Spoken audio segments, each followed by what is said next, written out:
베드로전서는 총 5장밖에 되지 않는 매우 짧은 분량의 성경이라고 볼 수 있는데요. 그 짧은 분량에도 고난이라는 이 한 단어가 16번이나 등장할 정도로 이 베드로전서에서 가장 중요한 주제는 누가 뭐라 해도 고난이다라고 말할 수가 있습니다. 실제로 당시는 고난과 박해의 시대였습니다.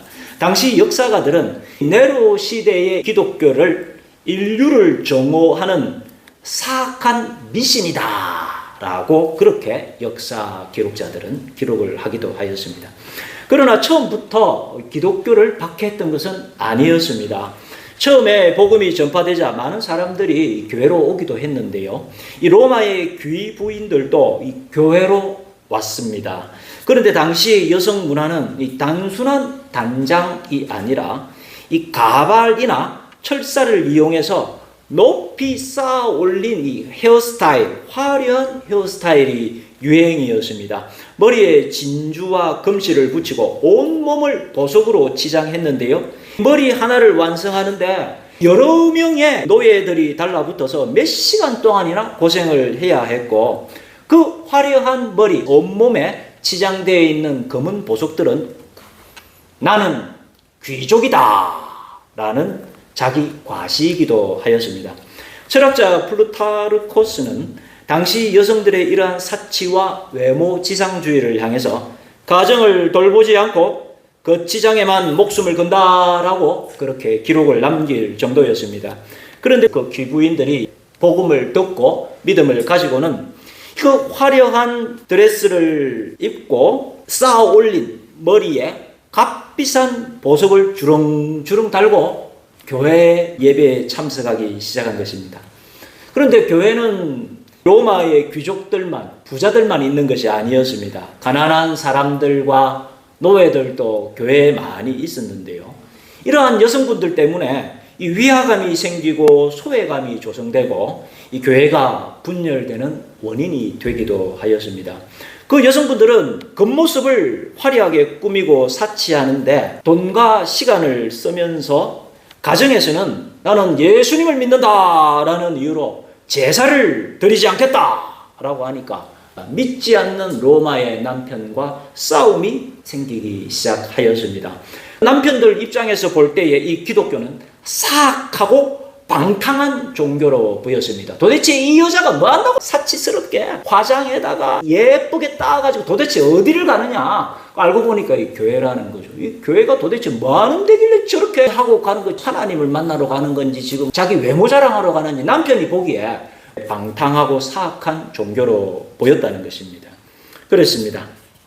그 대박해의 시작, 가정에서부터 부부 사이에서부터 시작되었는지도 모릅니다. 바로 디모데전서 2장 9절에서 여자들도 단정하게 옷을 입으며 소박함과 정절로서 자기를 단장하고 따은 머리와 금이나 진주나 값진 옷으로 하지 말라고 사도 바울도 그렇게 디모데전서에서 경고하였었습니다. 오늘 보면 베드로전서 3장 3절 4절 말씀 같이 읽겠습니다.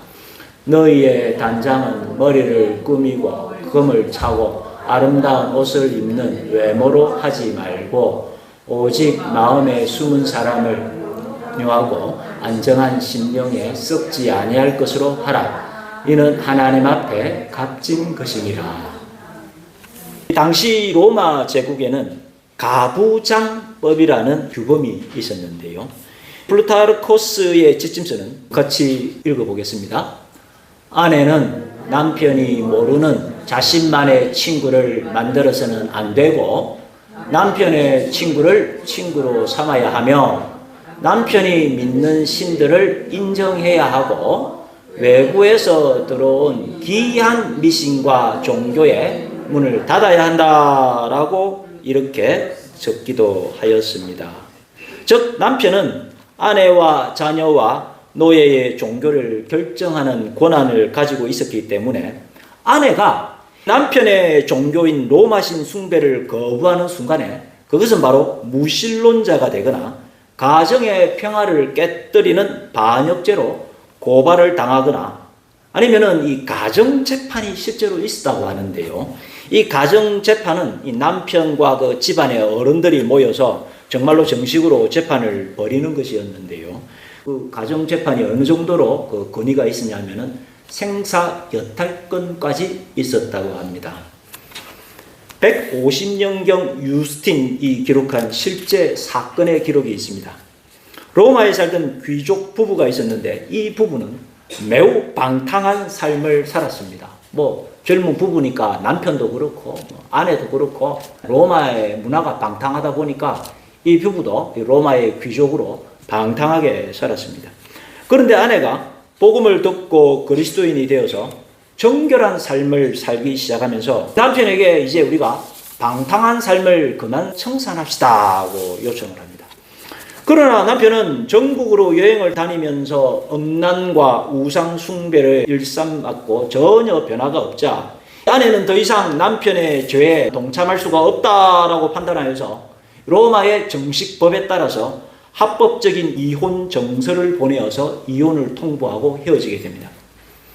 아내가 자기를 떠났다라는 그것에 분노한 로마의 남편은 아내를 기독교인으로 고발하였고 아내는 재판을 준비할 시간적 여유를 달라라면서 황제에게 바로 청원을 하여서 황제로부터 일시적인 유예를 받아서 죽지 않고 살 수 있는 시간을 벌게 되는데요.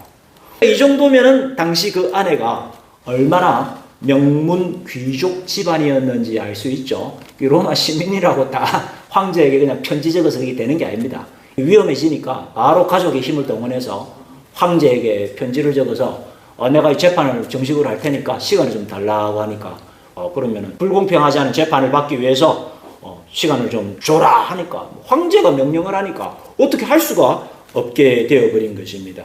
화가 난 남편은 아내를 죽일 수 없게 되자 이번에는 아내를 전도하고 아내에게 복음을 가르친 서성인 일반 평민인 프톨레마이오스를 고발을 해버립니다.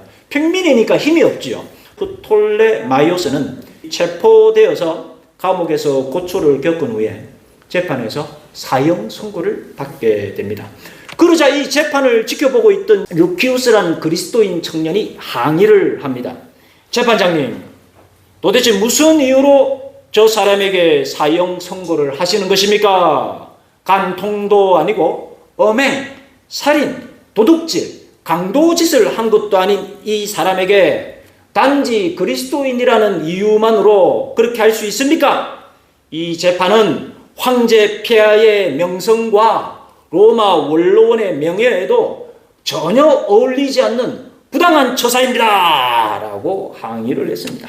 그러자 화가 난 그 재판관은 그 자리에서 이 루키우스 청년을 체포하여서 적결 재판을 진행하면서 너도 저자와 같은 그리스도인이냐 라고 묻자 이 루키우스는 네 그렇습니다고 대답을 합니다. 그러자 그 자리에서 바로 사형을 선고합니다. 이 광경을 지켜보고 있던 또 한 명의 그리스도인이 그러면 나도 그리스도인이다. 나도 어디 한번 죽여봐라 하면서 자신의 신앙을 고백했는데요. 그 사람까지 총 3명이 한날 한시에 연달아서 사형을 당하게 됩니다. 루키우스는 형장으로 끌려가면서 나를 이 악한 통치자들의 손에서 건져내시는 하나님 아버지께 감사드립니다 라고 감사의 기도를 드리면서 형장에 가서 처형을 당했습니다. 카르타고 법정조서의 기록인데요. 로마 총독의 이름이 일라리아누스고요. 귀족 여성의 이름이 페르페투아. 법정조서의 이 신문 기록 실제 기록입니다. 총독이 그 페르페투아에게 말을 합니다. 재판관이죠.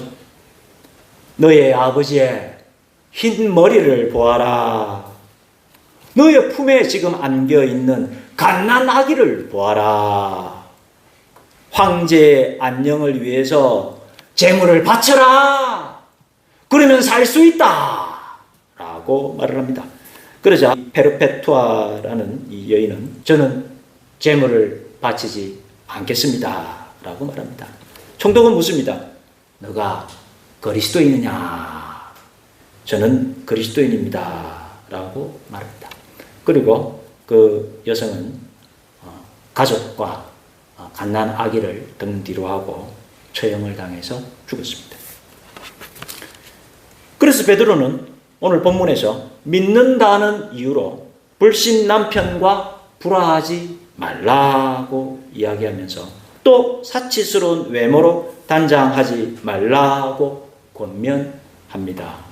내가 믿는다는 이유로 남편과 싸움을 하다가 잘못해서 남편이 부인을 고발이라도 한다면 죽을 수도 있는 겁니다.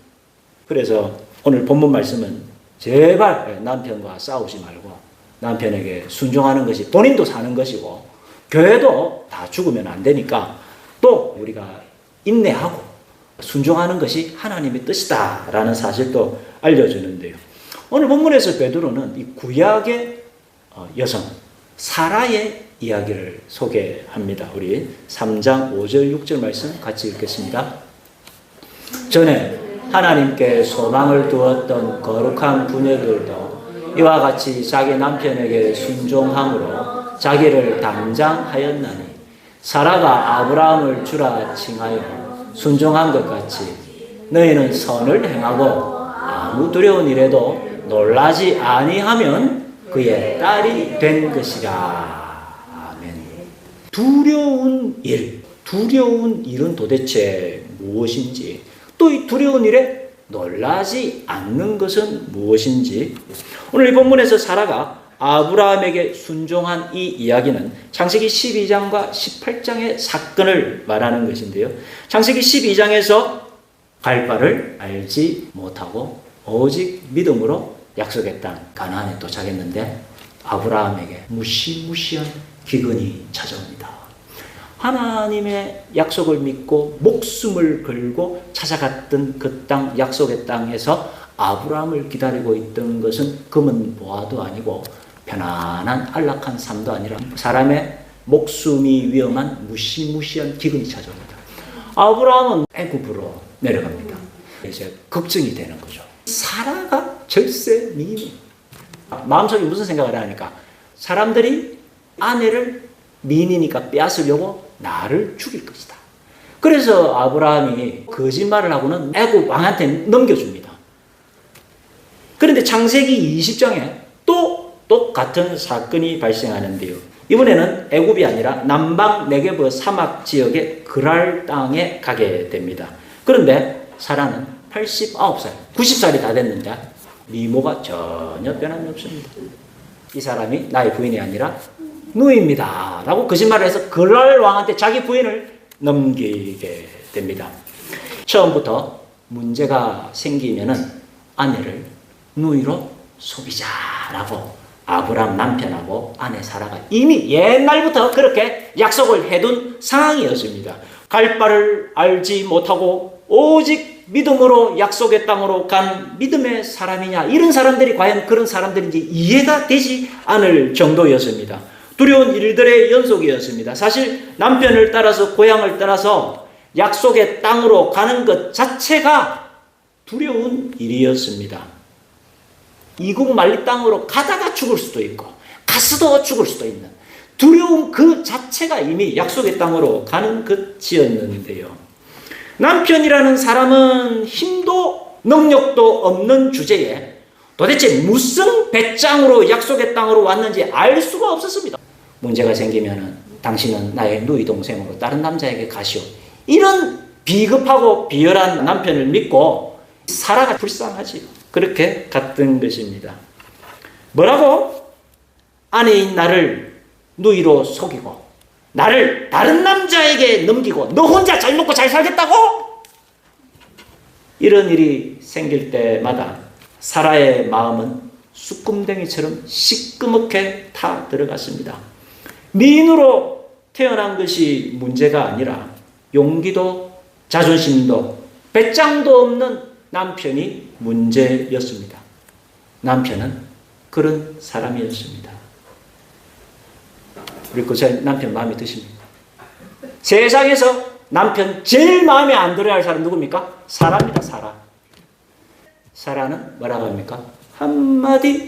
한마디도 없이 그저 묵묵히 순종합니다. 알고 보니까 사라가 아브라함보다 믿음이 더 좋습니다. 남편은 자기 혼자 살겠다고 아내를 버렸지만 아내는 한마디 불평도 없이 묵묵히 순종합니다. 정말로 다른 사람의 아내가 되고 싶어서 그렇게 한 것이 아니라 하나님께서 끝까지 나를 버리지 않고 하나님께서 나를 도와주시고 하나님께서 이 상황 가운데에서도 인도해 주실 것을 믿었기 때문입니다. 사라에게 남편 아브라함의 그 황당하고 비겁한 모습은 더 이상 놀라운 일이 아니었습니다. 자기 혼자 살겠다고 나를 다른 남자에게 넘기는구나. 아이고, 하나님, 이 아무런 도움도 되지 않는 이 남편을 용서해 주옵소서. 정말 불쌍한 저를 기억하여 주시고 도와 주옵소서 라고 사라가 기도하지 않았겠습니까? 두려움 속에서 인내하며 하나님을 바라보는 믿음이 바로 사라의 믿음이었다. 그 가운데서도 한마디도 하지 않고 순종하는 인내의 믿음이 사라의 믿음이었다 라고 본문은 이야기를 합니다. 남편은 아무런 도움도 되지 못하지만 하나님께서 사라를 지켜주실 것이고 하나님께서 반드시 인도해 주실 것을 믿고 두려움 속에서 아무 두려운 일에도 놀라지 아니하면 뭐가 된다고요? 사라의 믿음이 된다. 사라의 믿음. 멋지다는 말은 좀 죄송한 말인 것 같고요.